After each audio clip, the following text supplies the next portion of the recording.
Comece o dia bem informado com a equipe de jornalismo da Verde Vale FM. No ar, Jornal Verde Vale. 6h32. Olá, muito bom dia para você. Hoje, quinta-feira, hoje dia 5 de outubro do ano de 2023. Estamos começando pela Verde Vale FM, uma emissora do Sistema Verde Vale de Comunicação, mais uma edição do Jornal Verde Vale. Comigo aqui na bancada, Daliana Oliveira. Muito bom dia. Muito bom dia para você, Wesley. Bom dia para você também que acompanha a nossa programação aqui pela rádio número 1 da região. Agora às 6h33. Confira agora os destaques das últimas 24 horas. Jornal Verde Vale.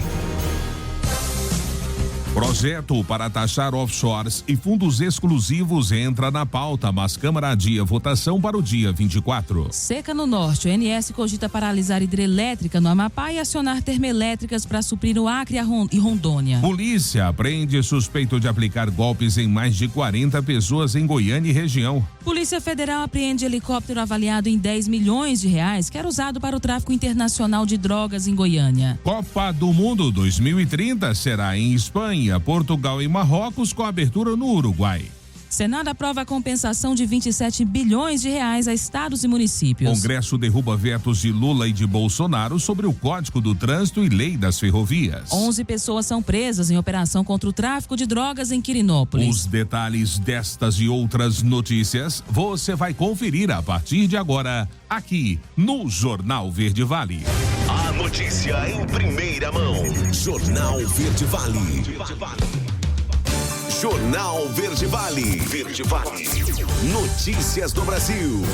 6h34. Uma ótima manhã de quinta-feira para você, com um clima mais ameno depois daquela chuva de ontem. Com certeza a umidade melhorou e o seu humor também. Sejam bem-vindos a mais uma edição do Jornal Verde Vale.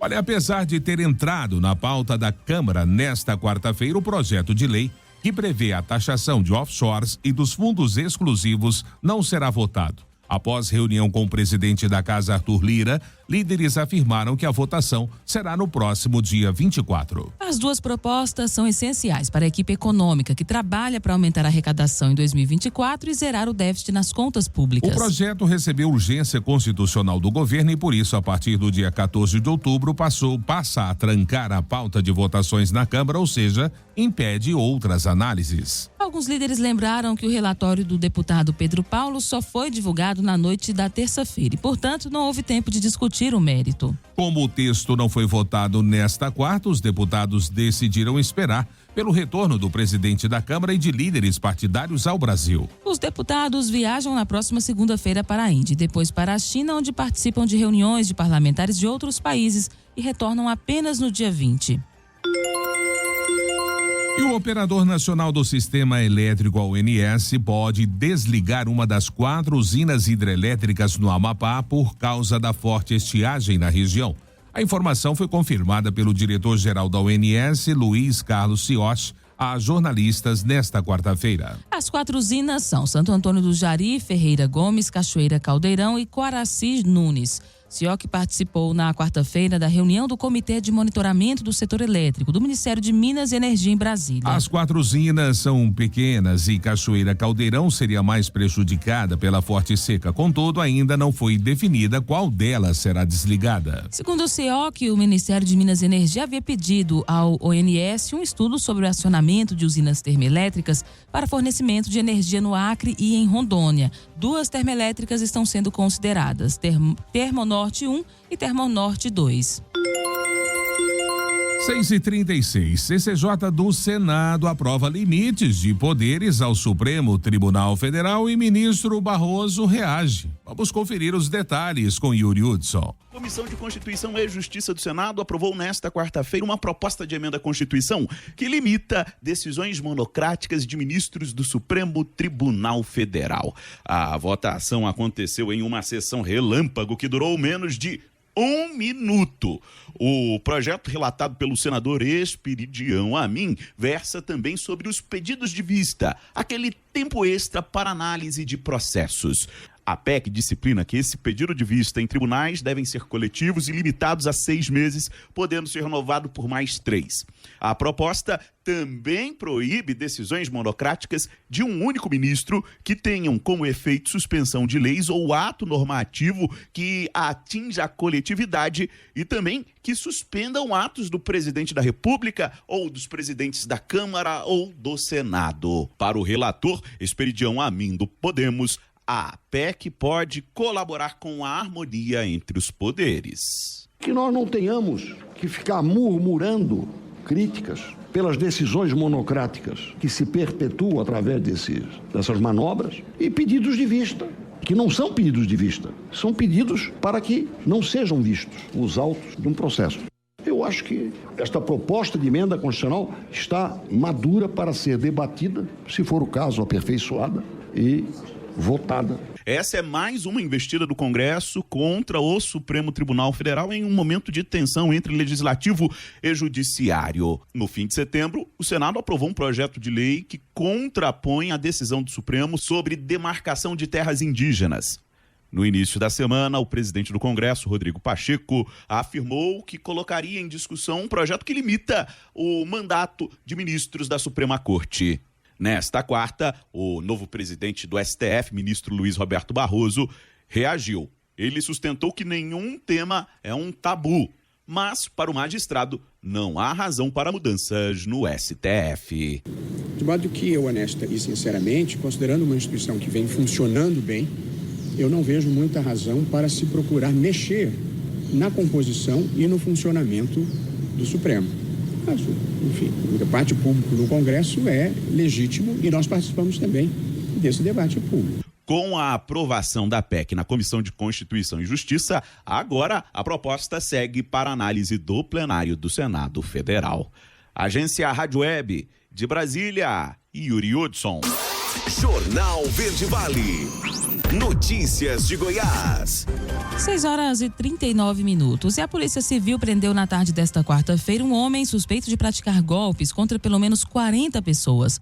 Os crimes teriam ocorrido em Goiânia, na região metropolitana, e a prisão em Varjão, cerca de 69 quilômetros da capital. João Paulo dos Santos, 34 anos, estaria envolvido em crimes como estelionato, furto qualificado, apropriação indébita, receptação e uso de documentos falsos em Goiás, mas também em Tocantins e São Paulo. Ele é natural de Campinas, São Paulo, mas mudou-se para Goiânia em 2019. Na época, ele começou a trabalhar como mecânico no setor Cidade Jardim e logo se tornou proprietário em uma oficina na qual fez diversas vítimas. A polícia revela que nas oficinas em que ele atuou, ele foi responsável pelo desaparecimento de carros e clientes, peças automotivas subtraídas, além de induzir as vítimas a pagarem por serviços e itens que não eram disponibilizados. E a Polícia Federal apreendeu mais um helicóptero na Operação Ira, que era usado para o tráfico internacional de drogas em Goiânia. Segundo a Polícia Federal, ele é avaliado em R$10 milhões.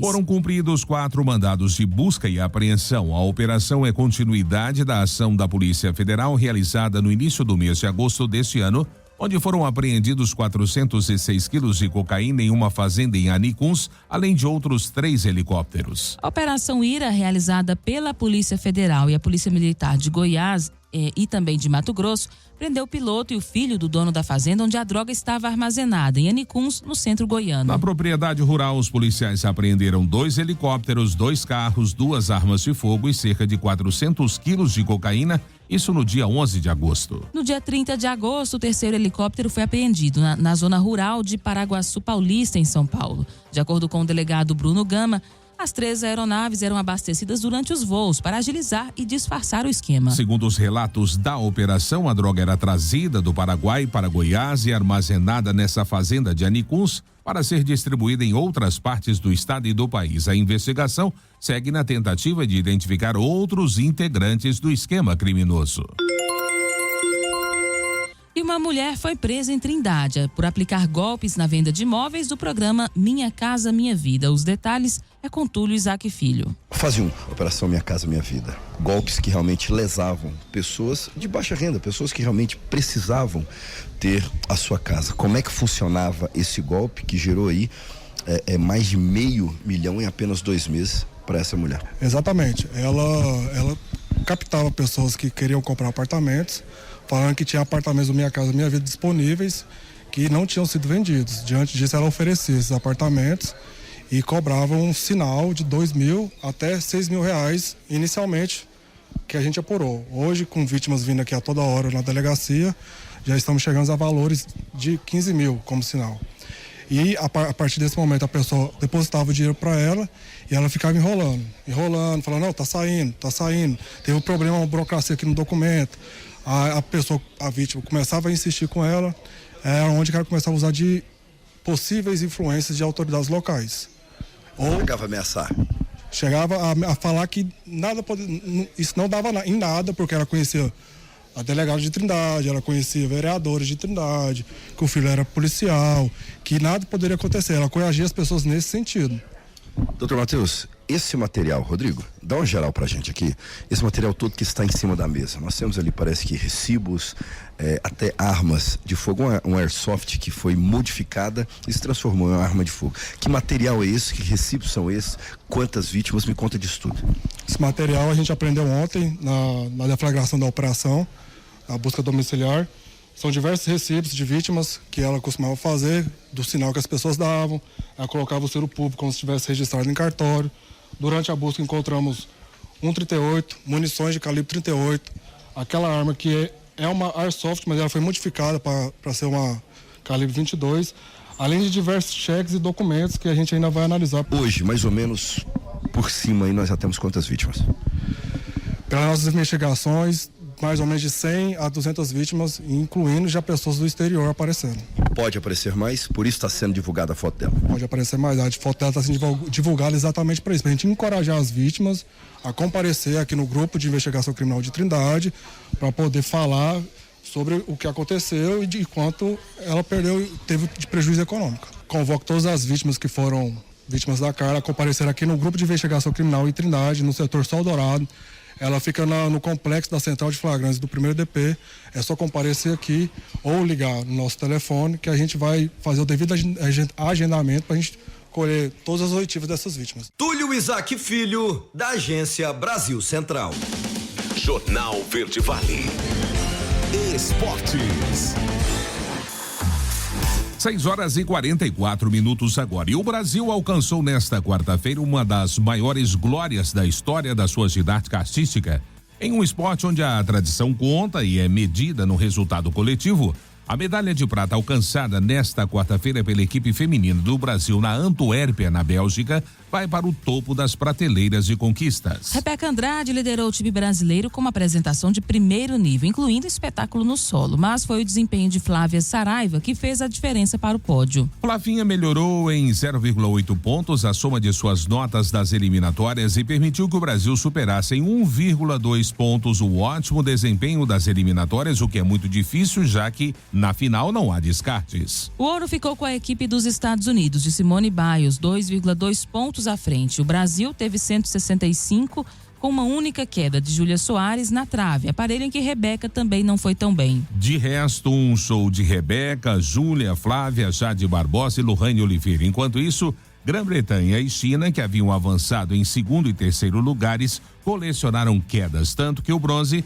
ficou com a França, com 164,064 pontos. Jornal Verde Vale.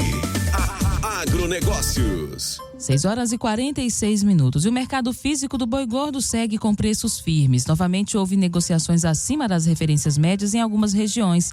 A semana vem sendo pautada pela queda de braço entre a indústria frigorífica e os pecuaristas. É o que disse o analista e consultor Fernando Henrique Iglesias, da Safras e Mercado. As negociações em patamar mais alto ainda prevalecem em alguns estados, a exemplo de Mato Grosso do Sul e do Rio Grande do Sul. Em São Paulo, as negociações ainda acontecem entre R$235 e R$240 arroba no preço a prazo. No geral, as escalas de abate seguem pouco confortáveis, mantendo uma constante necessidade de compras por parte da indústria, segundo Iglesias. Em São Paulo, a referência média para a arroba do boi ficou em R$237. Já em Goiânia, Goiás, a indicação foi de 228 para a arroba do boi gordo. Em Uberaba, Minas Gerais, a arroba teve preço de R$230, Já em Dourados, Mato Grosso do Sul, essa mesma arroba foi indicada a R$ 237. Em Cuiabá, Mato Grosso, a arroba ficou indicada a R$ 196. Os preços da carne bovina voltaram a subir no mercado atacadista. O ambiente de negócios ainda sugere pela continuidade do movimento de alta durante a primeira quinzena do mês, período pautado por maior apelo ao consumo. Porém, mais uma vez, vale mencionar que a carne de frango ainda detém a preferência da parcela da população de menor renda. A notícia em primeira mão. Jornal Verde Vale. Jornal Verde Vale. Verde Vale. Notícias do Brasil.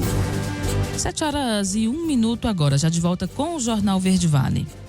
E o plenário do Senado aprovou nesta quarta-feira o projeto de lei complementar que garante a compensação de 27 bilhões de reais da União a estados e ao Distrito Federal, em razão da perda de receita provocada pelo corte de ICMS incidente sobre combustíveis, ocorrido entre junho e dezembro de 2022. A matéria já havia sido aprovada na comissão mais cedo e agora segue para a sanção do presidente da República.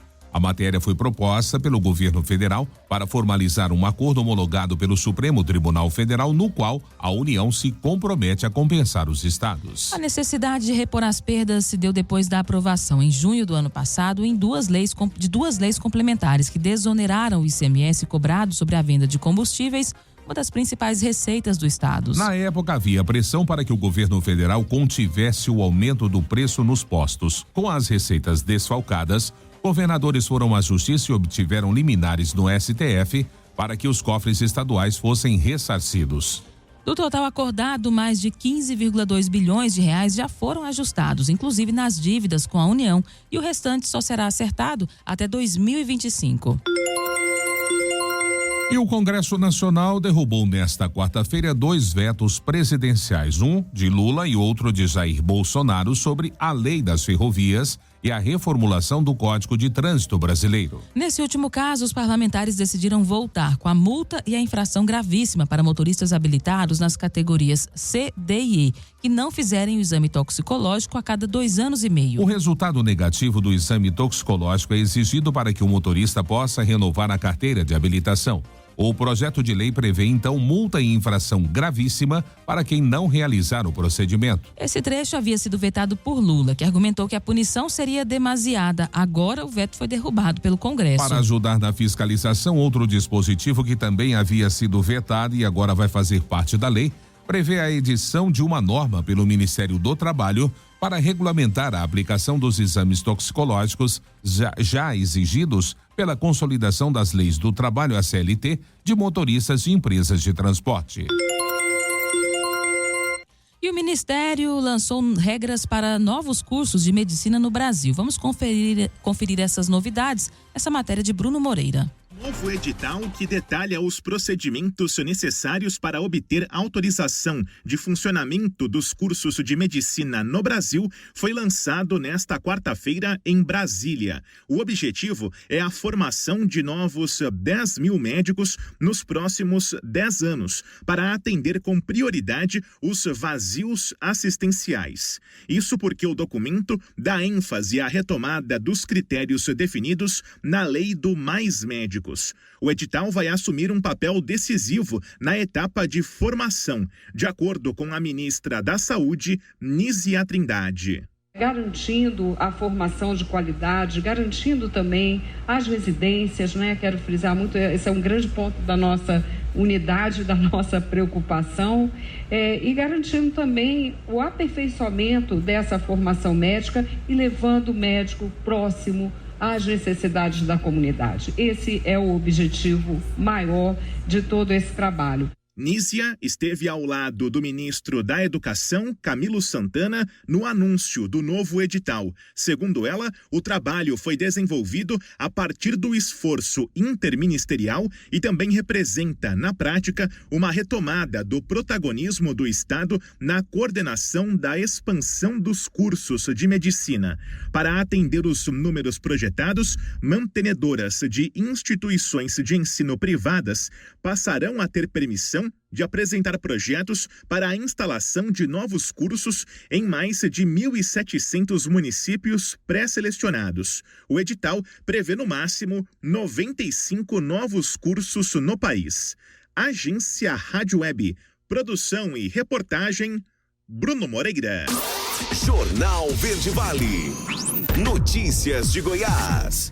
7h06 agora. E na manhã desta quarta-feira, a Polícia Civil realizou a Operação Perseverare, com o objetivo de desmantelar uma quadrilha envolvida na prática do tráfico de drogas e homicídios em Quirinópolis. A ação resultou na prisão de 11 suspeitos, sendo 8 homens e 3 mulheres, e contou com a participação de mais de 70 policiais civis do estado. Além das prisões, foram cumpridos 14 mandados de busca e apreensão. Durante a execução das medidas judiciais, as autoridades apreenderam diversas porções de drogas e materiais utilizados na comercialização, incluindo balanças de precisão e embalagens. Conforme as investigações, as substâncias ilícitas eram amplamente oferecidas em grupos de WhatsApp e até mesmo em festas realizadas na cidade. Conforme a Polícia Civil, havia relatos de um sistema de comércio de drogas no estilo drive-thru, onde os usuários simplesmente passavam pelo ponto de venda e retiravam suas encomendas. Essa fase da operação se concentrou na identificação e prisão dos traficantes de ponta que distribuem as drogas diretamente aos consumidores.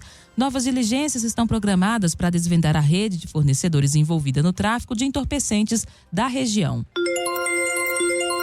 E o governo do estado de Goiás, através da Diretoria-Geral de Administração Penitenciária, acaba de anunciar um projeto para expandir o complexo prisional de Aparecida de Goiânia, com a criação de 1.600 novas vagas. Um investimento de 106 milhões de reais será destinado à construção de 800 vagas na Casa de Prisão Provisória e outras 800 na Penitenciária Coronel Odenir Guimarães. As novas unidades serão equipadas com celas coletivas, celas de triagem e parlatórios, além de galpões de trabalho em ambas as unidades.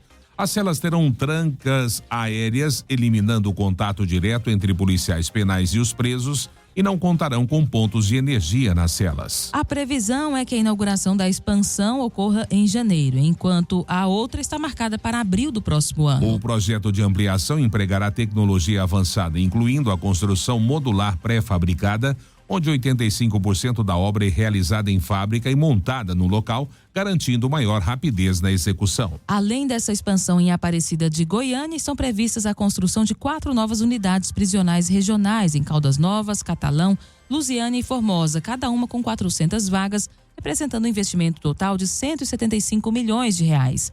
As obras dessas unidades têm a previsão de conclusão em 12 meses. Goinfra trabalha nas obras de duplicação da GO 010. Vamos saber dessa boa notícia com Marcelo Tavares. A Agência Goiana de Infraestrutura e Transportes está conduzindo as obras de duplicação da GO 010 entre Goiânia e Senador Canedo. O empreendimento tem como objetivo atender ao fluxo diário de mais de 6 mil veículos. As equipes da agência estão executando o içamento de 8 vigas da ponte sobre o córrego Bom Sucesso. Estão sendo feitas ainda a superestrutura da obra de arte especial, que inclui a implantação das vigas, tablado e, posteriormente, a aplicação de revestimento e a execução de sinalização. A construção da segunda ponte no local é necessária para a continuação da duplicação da rodovia. Paralelamente aos trabalhos no córrego Bom Sucesso, as equipes da autarquia estadual avançam nos serviços de terraplanagem da duplicação de 10 quilômetros do segmento. As obras vão beneficiar o deslocamento diário de moradores de cidades vizinhas à capital, principalmente aqueles que trabalham e estudam em Goiânia. Além disso, possibilitam melhores condições de tráfego, beneficiando o desenvolvimento social e econômico do estado. De Goiânia, Marcelo Tavares para a Agência Cora de Notícias. Jornal Verde Vale. Esportes. 7h10. E a Copa do Mundo de 2030 terá um formato inédito e será disputada pela primeira vez em 3 continentes. As sedes principais serão os vizinhos Espanha, Portugal e Marrocos, mas o jogo de abertura será em Montevidéu, no Uruguai, como homenagem à primeira edição do Mundial, disputado em 1930. Também haverá jogos da primeira rodada na Argentina e no Paraguai. Após os primeiros jogos na América do Sul, As demais partidas do torneio serão do outro lado do Oceano Atlântico, dividido nos países europeus e no africano. A decisão foi tomada nesta quarta-feira pelo Conselho da FIFA, que, segundo o comunicado da entidade, concordou por unanimidade que a única candidatura na briga para sediar o Mundial 2030 seria a portuguesa, espanhola e marroquina. As 3 sedes principais ainda serão ratificadas no Congresso da FIFA no ano que vem, a depender da conclusão com o sucesso do processo de candidatura. A decisão de fazer os primeiros jogos na América do Sul também foi aprovada por unanimidade.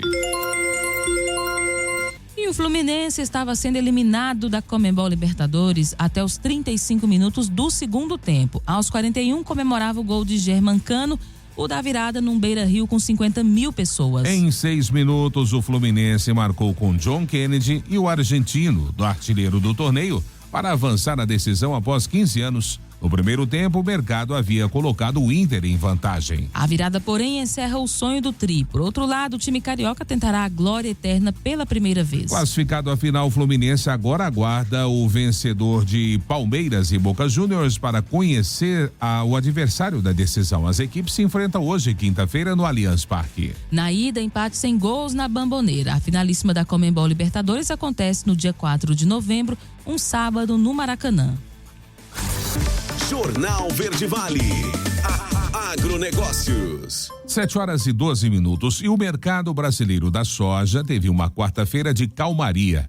Os preços oscilaram de estáveis a mais altos, considerando a volatilidade de Chicago e do dólar. Houve registros de bons negócios na semana em Paranaguá, com o pagamento para meados de dezembro. Confira as cotações da saca de 60 quilos nesta quarta-feira. Em Porto de Rio Grande, cresceu de R$153 para R$155. Em Cascavel, aumentou de R$134 para R$135. Porto de Paranaguá, no Paraná, valorizou de R$144 para R$145. Rondonópolis estabilizou em R$126. Dourados, Mato Grosso do Sul, foi de R$125 para R$126. E Rio Verde, Goiás, se manteve em R$125. Os contratos futuros da soja negociados na Bolsa de Mercadorias de Chicago fecharam a quarta-feira com preços mistos, perto da estabilidade. Em dia de muita volatilidade, o clima de menor aversão ao risco no financeiro fez com que o mercado esboçasse recuperação.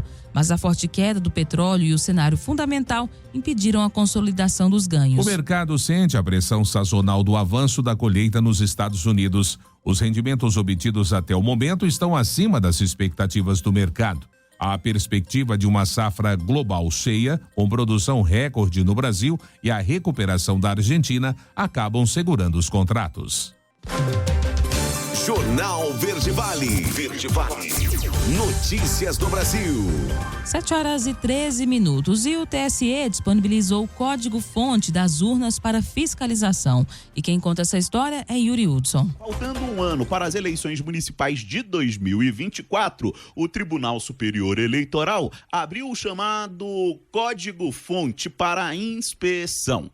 Esse é um procedimento tradicional no calendário eleitoral. O código-fonte da urna é um conjunto de comandos com linguagem de programação de computador que servem para fazer funcionar os programas eleitorais que rodam no equipamento. Os dados ficam disponíveis para a inspeção de entidades fiscalizadoras das eleições, como partidos políticos, OAB e Polícia Federal. O atual presidente da Corte, ministro Alexandre de Moraes, participou da cerimônia de abertura do Código-Fonte e destacou que o sistema de votação brasileiro é o mais eficiente, invulnerável e transparente do mundo. Nós estamos dando início nesse ciclo de transparência democrática com a abertura do famoso Código-Fonte, que é o nome que se dá a esse conjunto de comandos escritos em linguagem de computação, de programação, que determinam como funciona exatamente desde o voto até, desde a colocação do voto até a apuração. O acesso ao código-fonte pode ser feito por representantes das entidades fiscalizadoras em tempo integral em uma sala de vidro no subsolo do Tribunal Superior Eleitoral em Brasília. É possível que os partidos e outras entidades façam essa análise até agosto do ano que vem, quando ocorre a lacração dos sistemas que serão instalados nas urnas. Esse é um procedimento padrão para o ano eleitoral. Agência Rádio Web de Brasília, Yuri Hudson. 7h15 agora, último intervalo do Jornal Verde Vale desta quinta-feira, 5 de outubro. No próximo bloco, o lançamento do Pix automático é adiado para outubro do ano que vem. A operação resgata 49 trabalhadores sem água suficiente para beber e sem ter banheiros em plantação de milho. E também, claro, espaço para as nossas notícias locais com ele, J. Pereira. Não saia daí. A gente volta já trazendo todos os detalhes para você. Jornal Verde Vale. Jornal Verde Vale. Verde Vale. Notícias do Brasil. 7h22, 7h22, estamos de volta com o Jornal Verde Vale desta quinta-feira.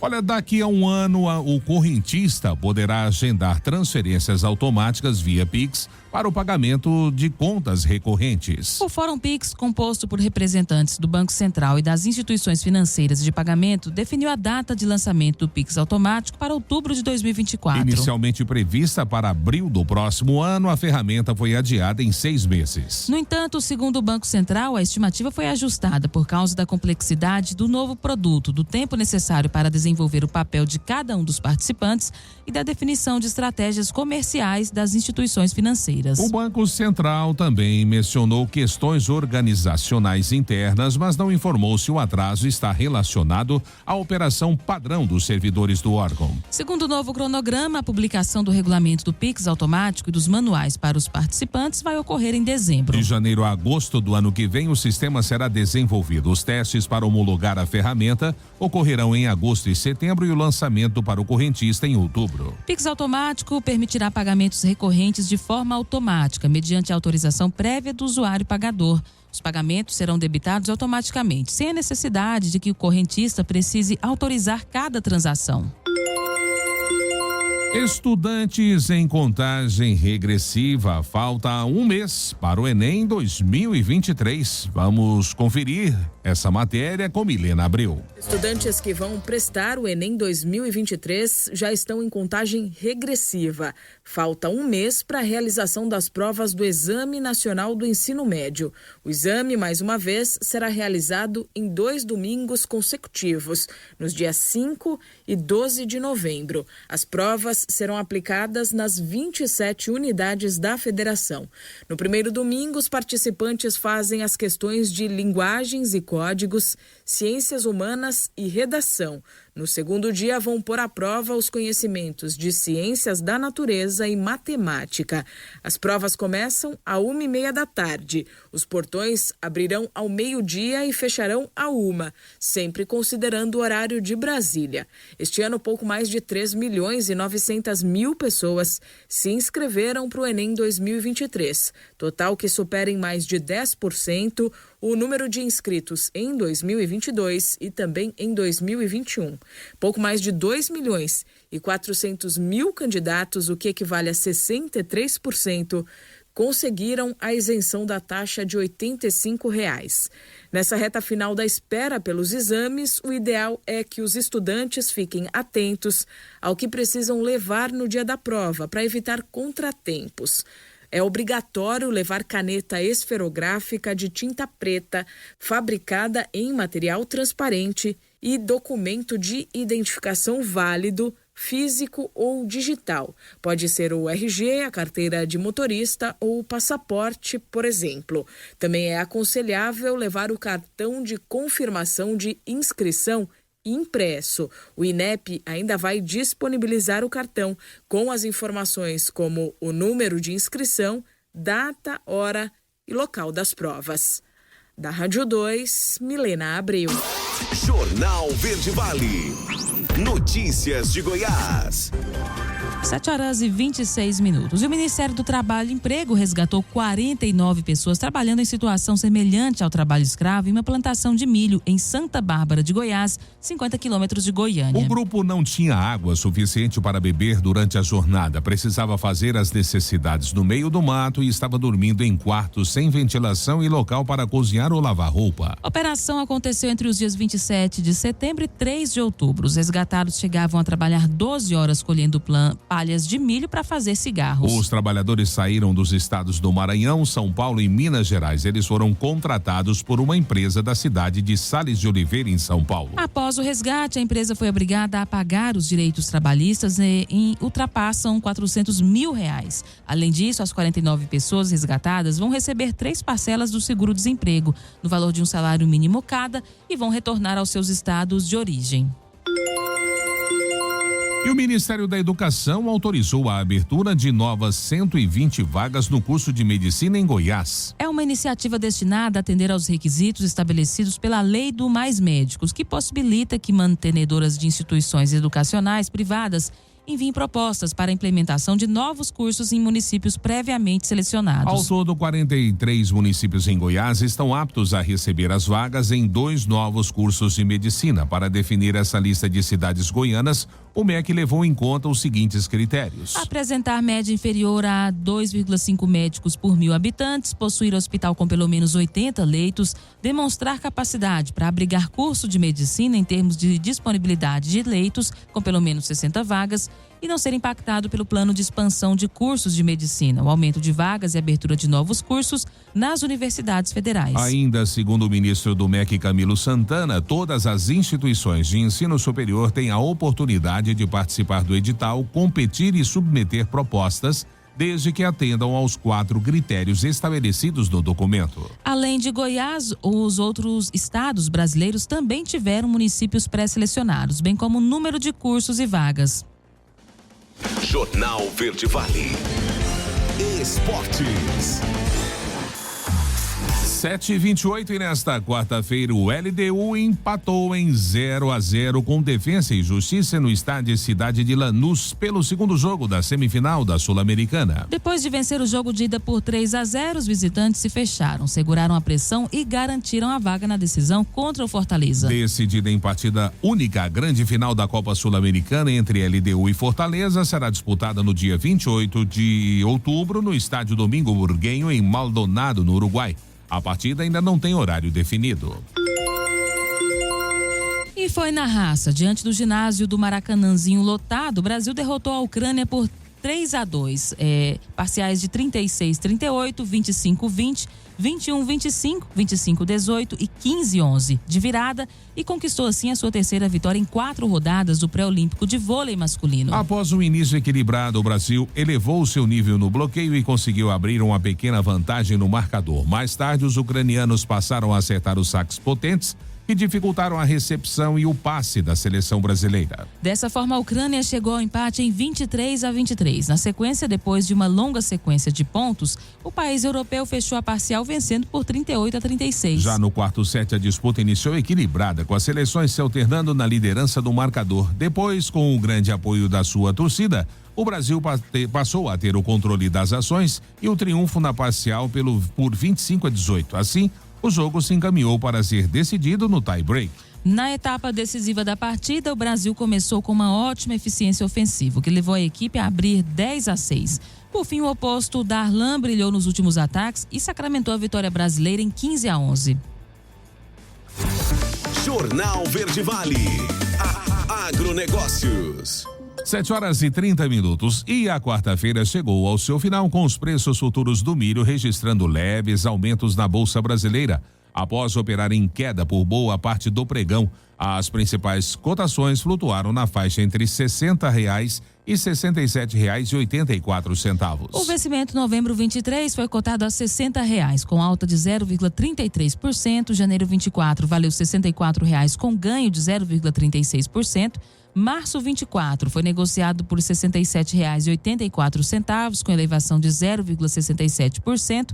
E o maio 24 teve o valor de R$ 66,20, com estabilidade. Para o analista de mercado da Brandalize Consult, Vlamir Brandalize, a queda do dólar ante ao real nesta quarta-feira segurou as movimentações na Bolsa Brasileira, mas o milho segue com fôlego positivo. Já os preços internacionais do milho futuro oscilaram um pouco nesta quarta-feira e encerraram o pregão com leves recuos na Bolsa de Chicago. Segundo informações do site internacional Farm Futures, os preços do milho sofreram um pequeno revés técnico que foi em grande parte estimulado pela fraqueza das repercussões do trigo, embora um amplo conjunto de outras matérias-primas também estivessem ontem no vermelho.